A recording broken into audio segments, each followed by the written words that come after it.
ভোটের মাঠে যখন প্রতিপক্ষের সাথে প্রতিটি মুহূর্তে লড়ে যেতে হয়, তখন বিএনপিকে লড়তে হচ্ছে নিজ দলের স্বতন্ত্র বিদ্রোহীদের সঙ্গেও। শুধু লড়তেই হচ্ছে না, বড় মাথা ব্যথার কারণও হয়ে দাঁড়িয়েছে দলীয় শৃঙ্খলা ভঙ্গকারী এই বিদ্রোহী প্রার্থীরা। তথ্য অনুযায়ী ৩০০ আসনের মধ্যে ৭৯টি আসনেই বিএনপি স্বতন্ত্র বিদ্রোহী প্রার্থী হিসেবে নির্বাচনী মাঠে সক্রিয় রয়েছেন ৯২ জন।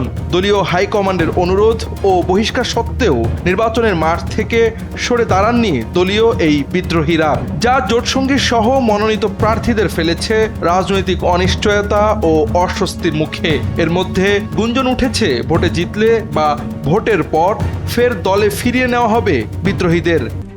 RICL TMX, যুগের পর যুগ স্থাপনা থাকে মজবুত। এমন অবস্থায় জনমনের তীব্র প্রশ্ন, বিদ্রোহী এই প্রার্থীরা কি বিএনপির গলার কাঁটা, নাকি এসব স্রেফ নির্বাচনী কোনো কৌশল?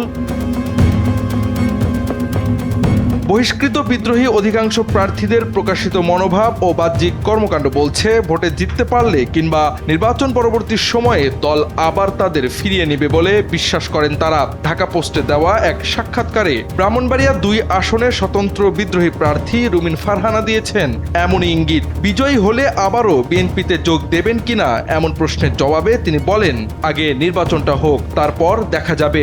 যা বহিষ্কার হওয়ার পরও দলের সাথে কাজের আগ্রহ কিংবা সুযোগ থাকার বার্তা দেয়।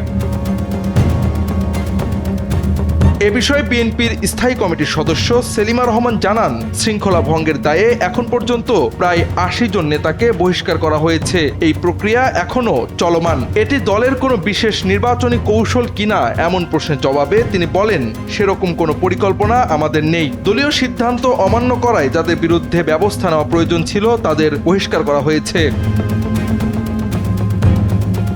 তবে বিদ্রোহী প্রার্থীদের ত্যাগী নেতা হিসেবে সম্বোধন করেছেন তারেক রহমানের রাজনৈতিক উপদেষ্টা মাহদি আমিন। এক সাক্ষাৎকারে তিনি বলেন, বিদ্রোহী প্রার্থীরাও দলের অনেক ত্যাগী নেতা, তাদের বুঝিয়ে প্রার্থিতা প্রত্যাহারের অনুরোধ জানানো হয়েছিল, অনেকেই তাতে সাড়া দিয়েছেন। তবে যারা শেষ পর্যন্ত অনড় থেকেছেন, ধানের শীষের বৃহত্তর স্বার্থে তাদের বিরুদ্ধে কঠোর সাংগঠনিক ব্যবস্থা গ্রহণ করা হয়েছে।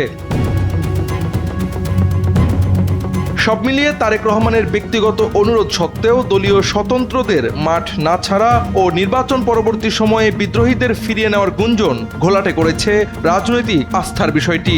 ফলে হযবরল এক পরিস্থিতির মুখে পড়েছে স্বতন্ত্র দলীয় বিদ্রোহী প্রার্থী থাকা বিএনপি মনোনীত ৭৯ আসনের প্রার্থীরা। এতে যেমন জোটের মধ্যে বিব্রতকর পরিস্থিতির সৃষ্টি হয়েছে, তেমনি এসব আসনে জয় নিয়ে তৈরি হয়েছে চরম অনিশ্চয়তা। জাওয়াদ আহমদ, NPB।